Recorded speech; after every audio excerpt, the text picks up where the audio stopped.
Good after evening, 8:38 at night. Here in Athens, Georgia, where I stay. My name is Amber, and I live here in Athens with my husband and our three kids. We have a 12-year-old son and two daughters. One is 11 and one is she's 8. A hobby that I have is the only hobby I have is keeping the plants in our apartment alive. I do like plants, and I would love to start a garden soon. So if anybody has any tips living in an apartment, any veggies we can start growing, I know it could be done. You guys can let me know.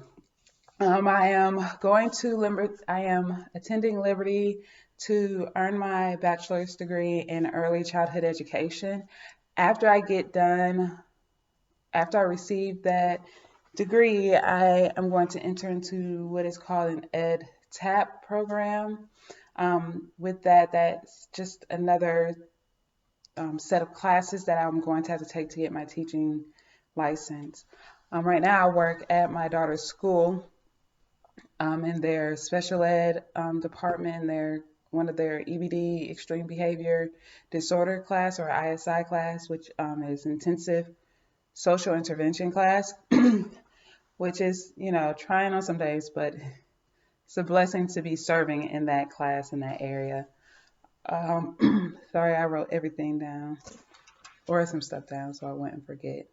So the one thing I know I want to learn for sure is to become a confident speaker. And another thing I want to learn is how to speak clearly and to speak. How shall I say it? How am I trying to say? Put my words in, use my words in a way that the audience will be able to understand what I am saying. So, the story that I have for you today. Last Friday, we were blessed with a monetary blessing. We had a monetary blessing last Friday, and the first thing I wanted to do was my thought was I want to take my kids out to eat, right? So we went out to eat. Um, and I also wanted to do good with what we were blessed with because we didn't really need that blessing. It was a card. There was a card, and it was a very encouraging card. I really needed it, especially that day. But the monetary blessing was a big surprise. It was just like it was truly a blessing. It just we didn't really need it. We were okay, but so I know I wanted to do good with it. So I kept saying I want to give a certain amount on Sunday, last Sunday, so because it was $2 Sunday, so one Sunday a month, our church collects $2 from everybody that's there or the members that are there, and they for their food pantry to fill the food pantry back up. So I said I wanted to do that.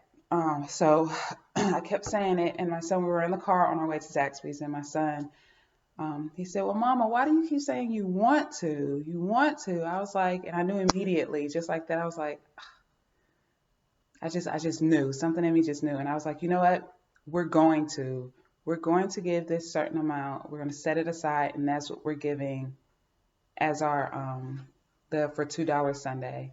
And so I asked him. I said, "Well, Jeremiah, why did you say that? Why did you ask me that question?" Kind of figuring why, but I wanted to hear what his response was. And he said that his English teacher one year told him that if you keep saying that you want to do something, you really don't want to do it, and you're just like you're on the fence about it. You know what I mean? But if you say you're going to do something, you're more than likely to do it. So that was my life lesson because I do go around a lot saying, I want to do this, I want to do that.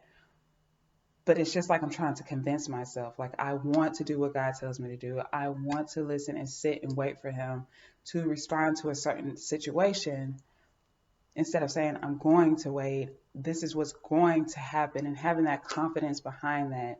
So my son, like, he taught me a lot um, that evening, and it was just truly, Truly a blessing. Well, I can't wait to hear other speeches. I hope you guys have a blessed weekend.